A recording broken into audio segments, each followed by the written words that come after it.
রসে টইটম্বুর শক্তিগড়ের ল্যাংচা নিশ্চয়ই খেয়েছেন। শক্তিগড় মানেই প্রথমেই মনে আসে ল্যাংচার কথা। কলকাতা থেকে বর্ধমান যাওয়ার পথে রাস্তায় পড়ে শক্তিগড়। রোববার ছুটির দিনে কাটোয়াতে পড়াতে যাওয়ার জন্য আমরা কয়েকজন টিচার মিলে ব্রেকফাস্টের উদ্দেশ্যে নেমে পড়ি শক্তিগড়ে, সাথে জলযোগ আর সাথে ল্যাংচা।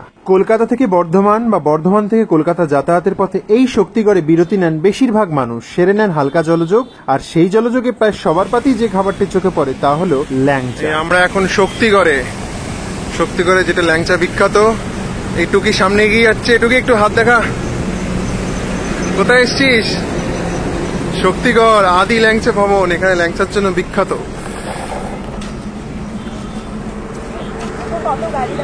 কত গাড়ি দাঁড়িয়ে আছে এখানে, দেখছি যেগুলো সাজানো আছে কিভাবে, কি সুন্দর।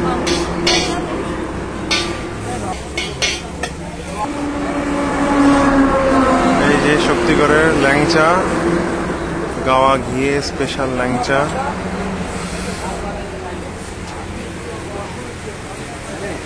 ল্যাংচাগুলো দেখে, সীতাভোগ মিহিদানা, রসগোল্লা, এই হচ্ছে ল্যাংচা।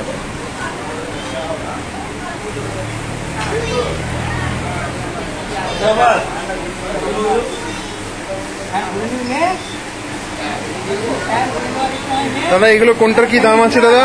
এটা পার পিস, এইটা আর এটা? আচ্ছা, এগুলো সবই ঘিতে, সবই ঘি দেওয়া। আচ্ছা, তো তোমাদের এই দোকান কতদিনে? ব্রেকফাস্টে আমরা অর্ডার করেছিলাম পুরি তরকারি আর ল্যাংচা, আর সাথে লাস্টে চা।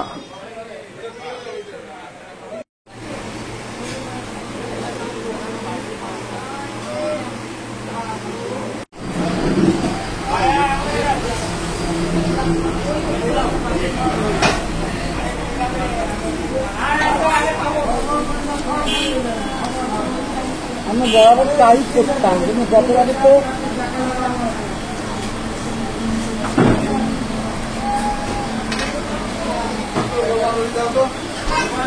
স্যার কেমন লাগছে স্যার খেয়ে বলুন? দারুণ, হ্যাঁ একদম গরম আছে। আর ঘিয়ের স্বাদ পাচ্ছেন নাকি? ঘিয়ের গন্ধ আছে। আচ্ছা,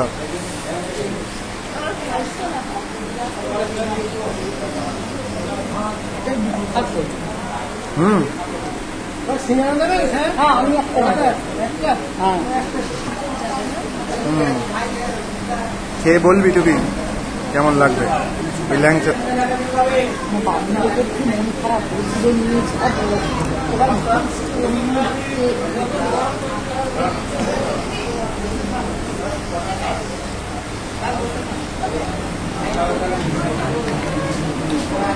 এই সেই বিখ্যাত শক্তিগড়ের ল্যাংচা।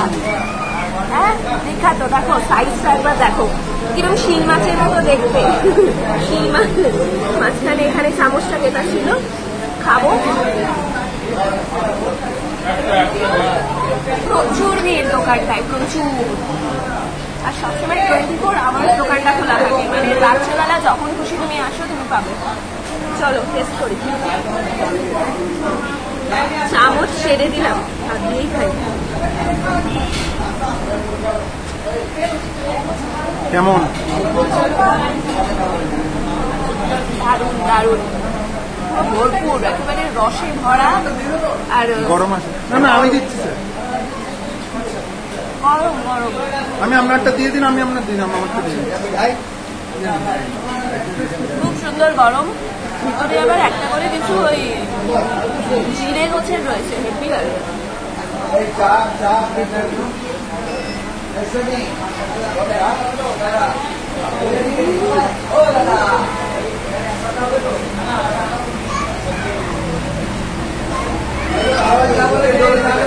ভালো লেগেছে?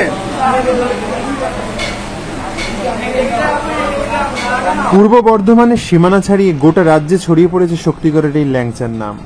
তবে শুধু শক্তিগড়ই নয়, ল্যাংচার সঙ্গে জড়িয়ে আছে নদিয়ার কৃষ্ণনগরের নামও। কারণ ল্যাংচার জনপ্রিয়তার নেপথ্যে গুরুত্বপূর্ণ ভূমিকা রয়েছে কৃষ্ণনগরে।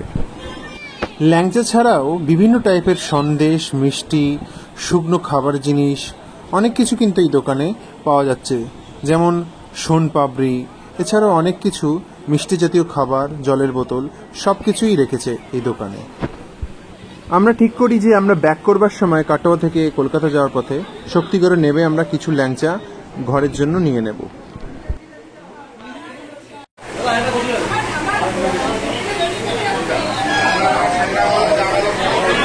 দাদা, এই ল্যাংচার কি বিশেষত্ব আছে একটু বলবেন? আরো বলবো, অবশ্যই বলবো। এটা হচ্ছে আপনার 5 টাকা পিস, এটা নর্মাল রিফাইন সাদা তেলে ভাজা। আচ্ছা। আর এটা হচ্ছে আপনার 10 টাকা পিস, এটা 10 টাকা পিস, এটা ঘিয়ে ভাজা 10 টাকা। আচ্ছা, এটা সাদা তেলে ভাজা, এটা ঘিয়ে ভাজা। এটা ঘিয়ে ভাজা, এটা সেম কোয়ালিটি ঘিয়ে ভাজা, এটা 15 টাকা পিস। এটাই আমরা খেয়েছি। খুব ভালো ল্যাংচা এটা। আচ্ছা, খুব ভালো ল্যাংচা। এই ল্যাংচা আপনাদের বাইরে যায় তো নিশ্চয়ই প্যাকেটে? বাইরে বছর চলে যাচ্ছে। আচ্ছা, আর দোকান 24 ঘন্টা খোলা? 24 ঘন্টা একদম, ডে নাইট সব সময় খোলা।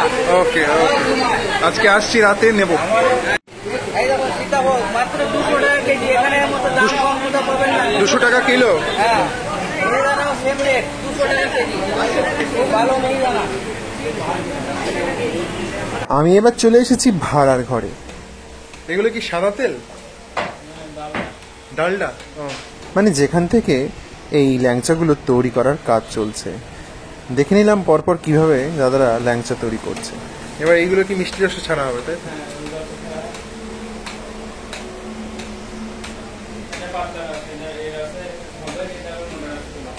ওটা ওইগুলো মোটা রস? আচ্ছা আচ্ছা।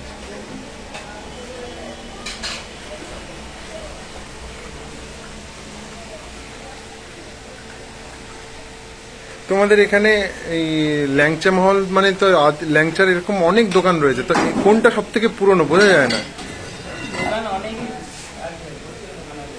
তবে এই দোকানটা সামনে দেখি যে গাড়ি অনেক স্ট্যান্ড করা আছে। বেশি ভিড়। আচ্ছা আচ্ছা। সকালে আজকে খেয়েছি, আজকে এবার নিয়ে যাবো বলে এসেছি।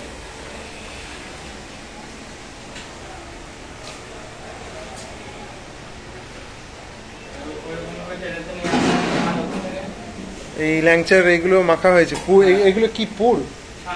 ছানা দিয়ে। ও, ছানা ময়দা দেওয়া, তাই তো? এগুলো কি সব মানে এটা 15 টাকা, এটা একটু সরু, এটা 5 টাকা না? 10 টাকা। এই ল্যাংচার নামকরণের একটা ইতিহাস রয়েছে। কি ছিল সেই ইতিহাস? এই যে ডেস্কি ভর্তি পুরো ল্যাংচা আছে। জনশ্রুতি অনুযায়ী কৃষ্ণনগরের রাজকন্যার সাথে বিয়ে হয়েছিল বর্ধমানের রাজপুত্রের। বিয়ের কিছুদিন পর রাজকুমারী অন্তঃসত্ত্বা হন। যে এখানে ছানা মাখানো হচ্ছে পুরো। কৃষ্ণনগরের রাজা তার কন্যাকে নিয়ে যান নিজের বাড়িতে। সবার মনে তখন আনন্দ, কারণ পরিবারে নতুন অতিথি আসছে।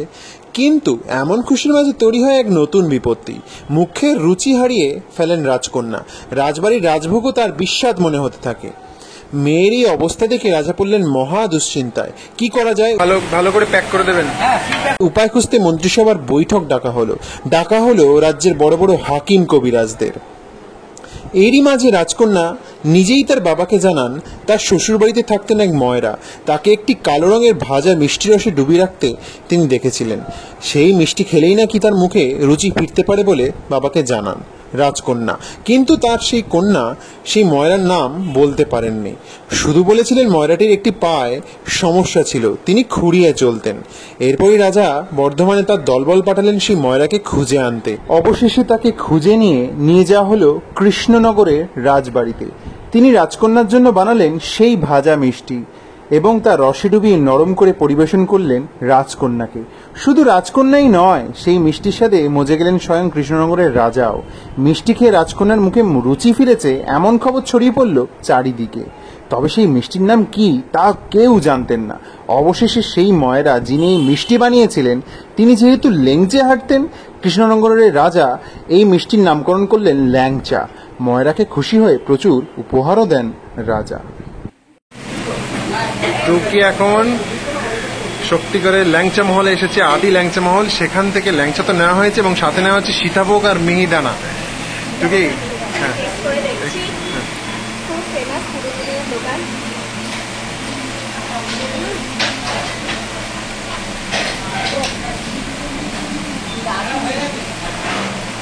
মিষ্টিটা খুব বেশি। বেশি না, perfect, একটু আলাদাই taste। খেয়ে দেখো। আর মিহিদানা আমার favorite। মিহিদানাটা খাওয়া দেখি। এবারে ছোট ছোট দানা। অ্যাকচুয়ালি জানিস বর্ধমানের সীতাভোগ মিহিদানা খুব বিখ্যাত। বর্ধমান তো সামনেই, মানে এইখানেই বলতে গেলে। এটাই।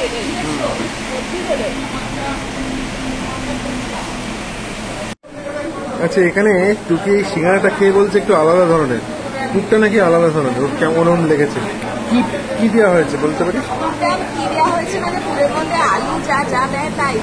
একটু আলুর পুরটা খুবই টেস্টি বানানো, খুবই জুসি বানানো, মানে এই যে একটা দারুণ গাঢ় রং রয়েছে আর একদম জুসি, যেখানে অন্যান্য জায়গায় আমরা আলুর পুর খাই খুবই শুকনো শুকনো হয় সেগুলো। আচ্ছা, চাটনিটা কি দিয়ে বানানো হয়েছে? চাটনি কি দিয়ে বানানো হয়েছে জানি না, চাটনিটা খুব টেস্টি।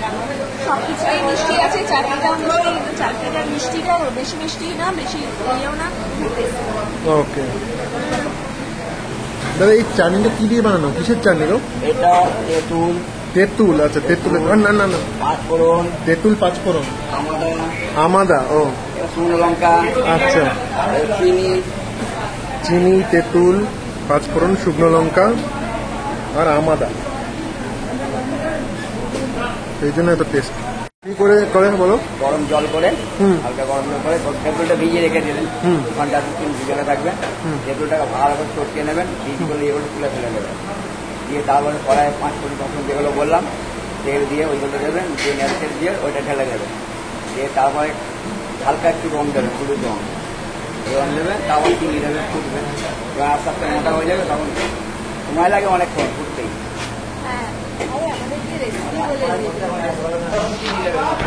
ম্যাম বলুন কেমন লাগছে? দারুণ লাগলো। অনেকদিন বাদে শক্তিগড় দিয়ে এলাম, আর ল্যাংচা, সীতাভোগ, মিহিদানা শুধু নিজেরাই খেলাম না, বাড়ির জন্য নিয়ে যাচ্ছি। এই যে দারুণ, সবাইকে ধন্যবাদ। আপনি এখানে খেয়েছেন এর আগে? হ্যাঁ, এর আগে খেয়েছি আমি, এখানে অনেকবারই খেয়েছি এবং জানি এটা ভীষণ ভালো, ভীষণ, বাড়ির সকলেরই খুব ভালো লাগবে।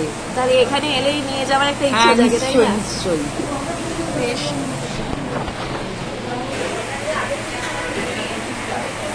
এই দোকানের সাথে অনেক বিখ্যাত লোকের ছবি আছে যারা এই দোকানে এসে খেয়েছেন। এই দেখুন,